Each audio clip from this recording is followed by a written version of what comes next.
and I was very lucky to catch an interview with the writer of Batman Begins and co-writer of The Dark Knight Rises, David S. Goyer. So thank you, David, for joining us. I just wanted to start by saying, can you tell us a bit about what you've done?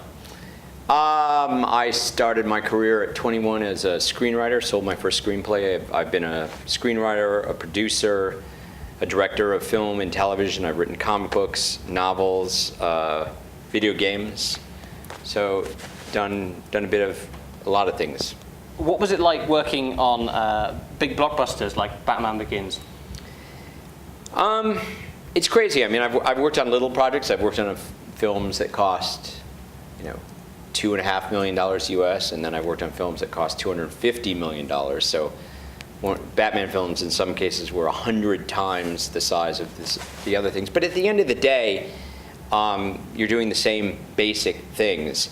And when you're doing something like Batman or Superman, you can't worry about how much money is being involved. You still have to try to do the best story possible. You can't worry about how much is on the line for the studio. And I remember at one point them saying with The Dark Knight or The Dark Knight Rises that between the film and the merchandise, they were potentially looking at $3 or $4 billion US. And I'm like, just don't tell me about that.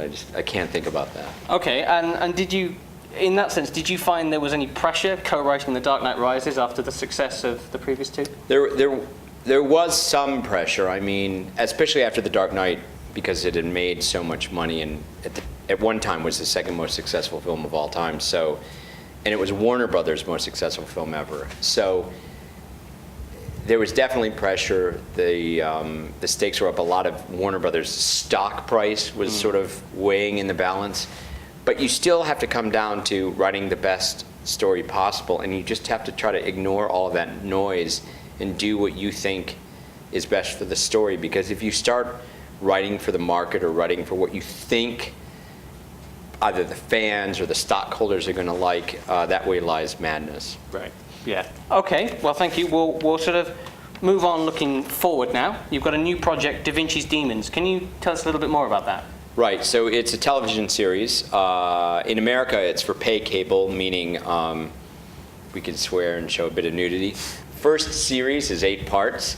It's a historical fantasy about Leonardo da Vinci, sort of the early days before he became the kind of storied mythic figure that we know about. It's a little bit of your British Sherlock, a little bit of Tony Stark, a little bit of Indiana Jones, a lot of history, but a lot of imagination. It's a big kind of action-adventure show. Fantastic.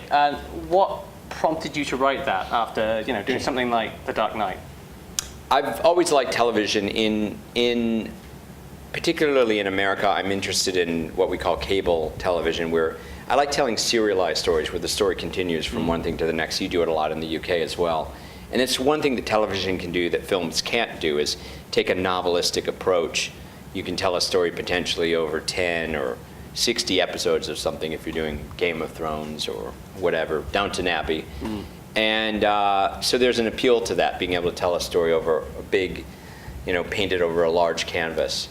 And presuming that's why you didn't go with a film then? Yeah, exactly. Because a film, I'm fortunate in that I've been involved, whether it be the Blade films or Batman films, maybe Superman, where you have that rare instance where you can tell 2 or even 3 stories over the course of a series of films, but that usually doesn't happen. Usually you're in and out in 2 hours. In this case, we've got 8 hours for the first series, and if we're lucky enough, we'll do another 10 more like that. Brilliant. Well, unfortunately, we've run out of time, so thank you very much, David Goyer, for joining us. Thank you.